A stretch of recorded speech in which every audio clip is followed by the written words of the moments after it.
Morning बच्चों। बच्चों आज हम पढ़ेंगे कक्षा 8 का मैथ। ठीक है, कक्षा 8 के मैथ में यूनिट फर्स्ट है हमारी परिमेय संख्याएं।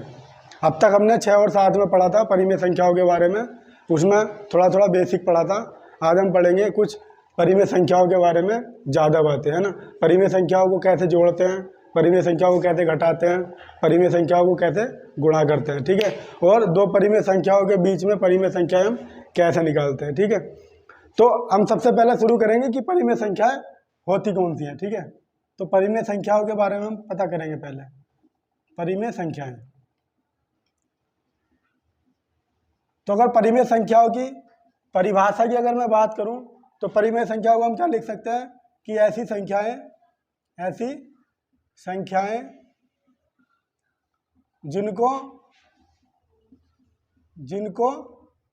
पी वाई क्यू यानी पी बटे क्यू की फॉर्म में लिख सकते हैं, या पी बटे क्यू के रूप में लिख सकते हैं, पी बटे क्यू के रूप में लिख सकते हैं। सही है, पी बटे क्यू के फॉर्म में लिख सकते हैं। तो इसमें एक बात ध्यान रखने की है क्या, कि पी और क्यू जो है वो पूर्णांक होंगे, जहां पी व क्यू पूर्णांक होंगे।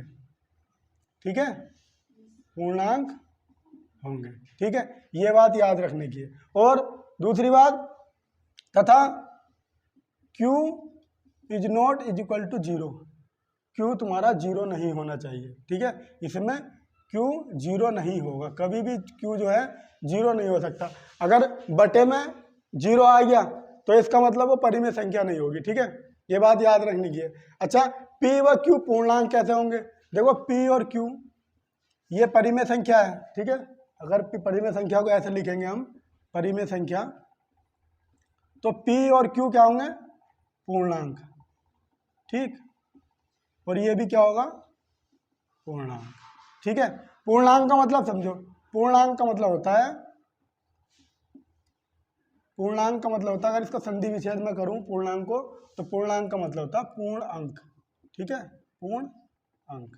ठीक, यानी पूर्णांक में हमने जो पढ़ा था 6 और 7 में हमने पढ़ा है कि पूर्णांक वे संख्या होती है जिसमें धनात्मक, है ना, और ऋणात्मक और जीरो, धनात्मक, ऋणात्मक और जीरो तीनों संख्याएं ली जाती है, जिनको हम संख्या रेखा पर प्रदर्शित कर सकते हैं। देखो ये संख्या रेखा होती है हमारी, संख्या रेखा में इसको मैं 0 मानूं। ठीक, ये हमारा प्लस का 1, प्लस का 2, प्लस का 3, प्लस 4 और डॉट डॉट तुम्हारा कहाँ तक जाएगा? अनंत तक जाएगा। ठीक है, तो ये संख्या कौन सी होगी? ये संख्या होगी हमारी धनात्मक संख्या। ठीक है, और ये 0 हो गया। जीरो के बाईं तरफ जो संख्याएं होंगी वो तुम्हारी क्या होंगी? ऋणात्मक होंगी, यानी माइनस में होंगी। ठीक है, और ये जाएगा तुम्हारा माइनस के अनंत तक। सही है, इन संख्याओं को हम बोलते हैं ऋणात्मक। ठीक है, तो ये होती है हमारी पूर्णांक संख्या, जिनमें ऋणात्मक भी और जीरो और धनात्मक ये संख्या ली जाती है। सही है, इतनी बात समझ में आ गई। अब जैसे उदाहरण के तौर पर देखो परिमेय संख्या होंगी कौन कौन सी। जैसे मैंने लिखा 3/7, 3/7 है, तो 3 देखो, 3 क्या है? 3 यहाँ P है और 7 क्या है? Q है। ठीक है, तो P और Q के रूप में लिख सकते हैं। ठीक, दोनों प्लस के हैं। अच्छा, मैं ये भी लिख सकता हूँ कि माइनस का 5/2। सही है, ये क्या है? माइनस का 5/2। ये माइनस की जो संख्या है वो क्या थी हमारी? ऋणात्मक संख्या थी, यानी पूर्णांक संख्या है। ठीक है, तो ये भी तुम्हारी क्या हो सकती है? परिमेय संख्या हो सकती है। और अगर मैं लिख दूं माइनस का 8/5, ये भी परिमेय संख्या होगी। ठीक है, अच्छा मुझे ये चीज बताओ, अगर मैं 2 लिख दूं, 2, 3, 5, ये परिमेय संख्या होंगी क्या? बोलो, होंगी, है ना? परिमेय संख्या ये होंगी। क्यों? क्योंकि देखो इसके बटे में हमेशा 1 रहता है, उनके बटे में हमेशा 1 रहता है। तो परिमेय संख्या की क्या परिभाषा है कि P बटे Q के रूप में लिख सकते हैं। तो P तो 2 है ही, और बटे में Q है, Q यानी 1 है, तो इनके सबके बटे में तो हमेशा 1 रहता ही है। 1 तो सबके बटे में हमेशा रहता है। ठीक है, गुणा में और भाग में हमेशा 1 रहता ही है, तो इसको हम P बटे Q के रूप में लिख सकते हैं। सही है, तो इसका मतलब ये भी क्या होंगी? तुम्हारी परिमेय संख्याएं होंगी। सही है। ऐसी अगर मैं माइनस का 5 लूँ तो ये भी तुम्हारा परिमेय संख्या होगी। अच्छा, अगर मैं बात करूँ तो जीरो की, जीरो बताओ, जीरो क्या परिमेय संख्या है या नहीं है? देखो जीरो परिमेय संख्या है। क्यों?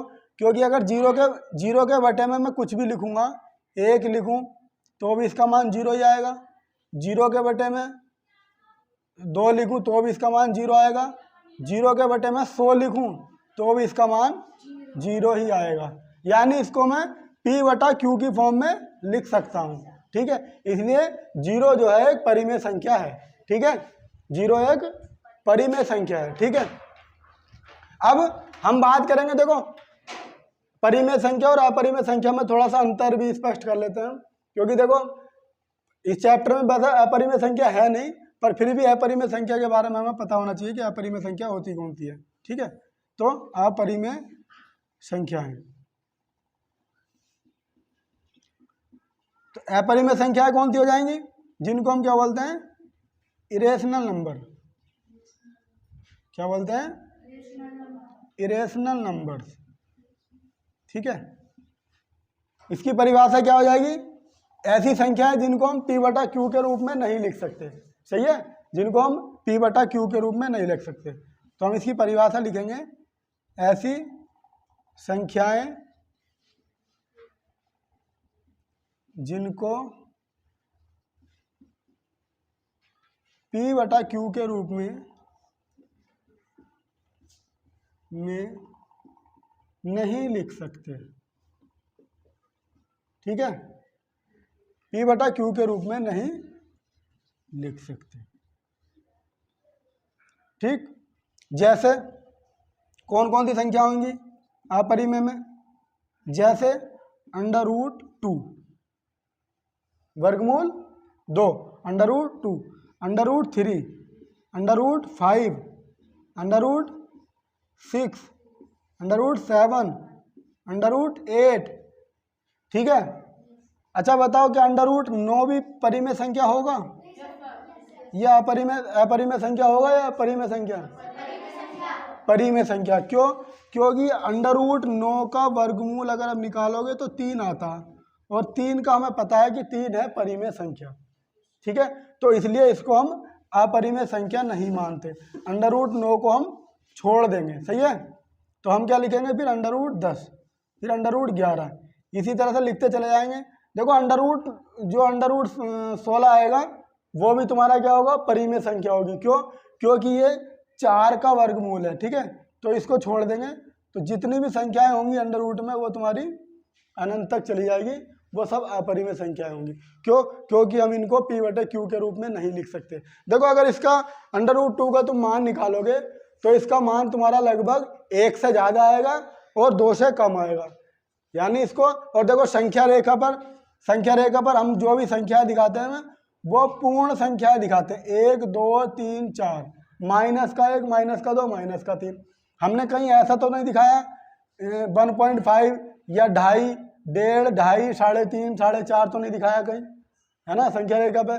तो हम देखो पूर्णांक क्या बोलता है? पूर्णांक कहता है कि पूर्ण अंक होना चाहिए। ठीक है, तो परिमेय संख्या क्या कहती है कि जो P और Q होने चाहिए वो पूर्णांक होने चाहिए, यानी पूरे अंक होने चाहिए। और √2, √3, √5 ये पूर्ण अंक नहीं है ना, तो पूर्ण अंक नहीं है यानी ये पूर्णांक नहीं है। ठीक है, तो इसलिए ये अपरिमेय संख्याएं होती हैं सब। ठीक है, ये बात याद रहेगी। तो पता चल गया परिमेय संख्या अपरिमेय संख्याएं कौन सी होती हैं। परिमेय संख्याओं को हम P बटे Q के रूप में लिख सकते हैं। ठीक है, जहां पर P और Q क्या होंगे? पूर्णांक होंगे। ठीक है, और Q तुम्हारा 0 नहीं हो सकता। सही है, Q तुम्हारा 0 नहीं हो सकता, यानी बटे में कभी भी 0 नहीं आएगा। ठीक है, अच्छा गलती से आ गया बटे में 0 तो क्या करोगे? सपोज करो मैंने लिखा 5 बटे 0, अगर गलती से कभी आ जाए 5 बटे 0 तो इसका मान क्या आता? इसका मान आता है बेटा अनंत। ठीक है, इसका मान नॉट डिफाइंड होता है। ठीक है, इसका मान कभी भी सही नहीं आता। ठीक है, ये नॉट डिफाइंड है, अनंत है। ठीक है, तो 5 बटे 0 या किसी भी संख्या के बटे में अगर हम 0 रखेंगे तो वो उसका मान अनंत आता है, नॉट डिफाइंड मान आता है। ठीक है, तो परिमेय संख्या और अपरिमेय संख्या का मतलब समझ गए, याद रहेगा। चलो ठीक है।